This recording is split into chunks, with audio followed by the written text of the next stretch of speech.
Гласот на Америка на македонски. Преку една деценија вашиот прозорец кон САД. А сега, директно од студиото во Вашингтон. Добро вечер и среќна и беричетна нова година. Ова е ТВ журналот News Flash на Гласот на Америка на македонски, а со вас во оваа емисија ќе биде Јулија Велковска. Републиканските кандидати и натаму на интензивна кампања пред партиските прелиминарни избори. А НАСА ја прослави новата година на необичен начин. Еве ги најновите вести. Републиканските претенденти за председателската функција имаат само уште еден ден за кампањи пред почетокот на прелиминарните партиски избори во Ајова, што важи за првиот голем тест за председателските избори во ноември. Според анкетата на највлијателниот весник во оваа сојузна држава, Des Moines Register, трката е неизвестна. Според весникот, гувернерот од Масачусетс Мит Ромни во моментов е во водство со 24%, а веднаш по него е конгресменот од Тексас Рон Пол со 22%. Трета поранешниот сенатор Рик Санторум со поддршка од 15% меѓу потенцијалните гласачи.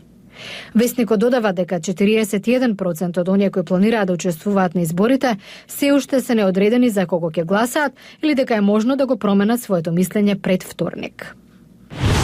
Иран вели дека успешно тестирал и произвел прачки за нуклеарно гориво за употреба во нуклеарни централи. Иранската телевизија соопшти дека прачките, што содржат природен ураниум, биле произведени во Иран и биле вградени во јадрото на нуклеарниот реактор за истражување во Техеран. И САД и Европската унија го обвинуваат Иран дека тајно се обидува да развие нуклеарно оружје. Иран вели дека активностите се исклучително за мирнодопски цели. Инаку американскиот председател Барак Обама во саботата потпиша закон со кој се воведуваат нови санкции спрема финансиски институции кои соработуваат со Иранската централна банка. Санкциите се дел од напорите за попречување на способноста на Техеран за финансирање на програмата за збогатување на ураниум. Американската вселенска агенција НАСА новата година ја прослави со мисијата Грейл, што инволвира лансирање на 2 беспилотни летала за орбитирање околу месечината. Тие треба да го проучуваат нејзиното гравитационо поле и внатрешната структура. Мисијата се очекува да трае околу 90 дена, за кое време треба да бидат собрани податоци за креирање на првата комплетна мапа со висока резолуција на невообичаеното нерамно гравитационо поле на месечината. Трката за Белата куќа во САД годинава и официјално ќе започне утре во Ајова. Републиканските гласачи ќе ги одржат парламентарните партиски избори во оваа сојузна држава за избор на еден од во моментов 7 кандидати кој би му се спротиставил на председателот Барак Обама во ноември.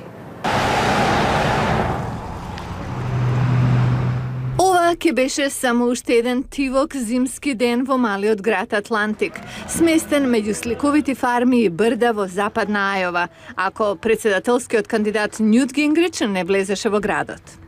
За Гингрич рутината е позната. Разговара со гласачи, одговара на прашања, пара поддршка. И затоа ја секогаш и велам на публиката, да не биде за мене, туку да биде со мене. На другата страна на градот, Бен Нелсон со пријателите е на бранч. Тој го сака сето тоа што го нуди малиот град во Ајова. Мале, но убаво е, зашто ги знаете сите и секогаш се чини дека е забавно. Јајца и тост пред Майкл Дан и неговите колеги, сите подготвени за гласање на кокуси.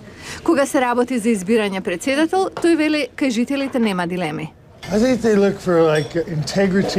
Мислам дека сите бараме интегритет и честност. Назад на собирот на Гингрич, Еленор Бекер веќе знае за кого ќе гласа. Таа вели клучно за неа е личниот контакт со кандидатот. Зашто само така може да видите дали некој ја зборува вистината или ве мафта. Гласачите овде знаат дека Ајова игра специјална улога во процесот на избори, вели Джим Пелет. Мислам дека ова за нив е тест. Ако не минат овде, нема да трае долго. Автобусот на Гингрич заминува. Повторна е тивко во Атлантик, малиот град во срцето на државата, што секој 4 години добива место под сонцето. Здравствените работници во САД велат дека злоупотребата на лекови е главен причинител за смртност и од лековите што се издаваат на рецепта се голем дел од проблемот. Лековите против болка и анксиозност конкретно предизвикале голема зависност, но и проблеми. Погледнете. Во Центарот за рехабилитација Малибу во близина на Лос Анџелес, локалното население вежба јога и применува други вештини за да се справи со анксиозноста, стресот и хроничната болка. Инструкторката по јога Шенон Скот своевремено била зависник од лековите Ксанакс против анксиозност и Вајкодин против болка. Вајкодин беше стимуланс, го користев за да почнем да функционирам, додека Ксанакс за баланс како средство за смирување. Експертите велат дека труењето со лекови била главна причина за смртност во 2008 и дека речиси 9 од 10 труења биле причинети од лекови. Така наречените опојни лекови како морфиум, хидрокодин, оксикодин биле вклучени во преку 40% од труењата со лекови во 2008. Оваа цифра во рок од една деценија тројно се зголемила. Специализирани судови за случаи на лица кои злоупотребуваат вакви лекови работат со зависниците за да ги упатат во советувалишта и рехабилитација. Најнови владени податоци покажуваат дека нивото на фатални труења со лекови било најголемо кај луѓе меѓу 45 и 54 години.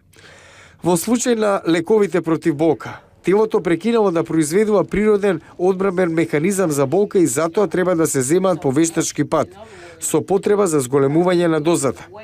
Решението, вела стручњаците, мора да се бара во алтернативни начини за контрола на болката, губење на тежината, физичка активност и физикална терапија и препишување на лекови само за оние кои навистина им се потребни.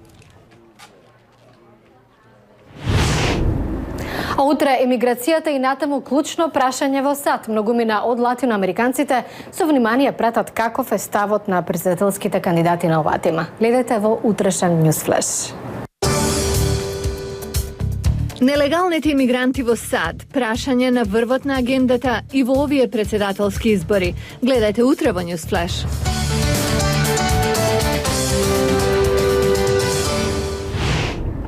Го гледавте Ньюсфлеш на Гласот на Америка на македонски. Јас сум Јулија Велковска од студиото во Вашингтон. За најново од САД и светот, вообичаено ве покануваме да посетите нашата веб страница glasnaamerika.com. Ви благодарам на вниманието, имајте пријатна вечер и гледајте ни утре.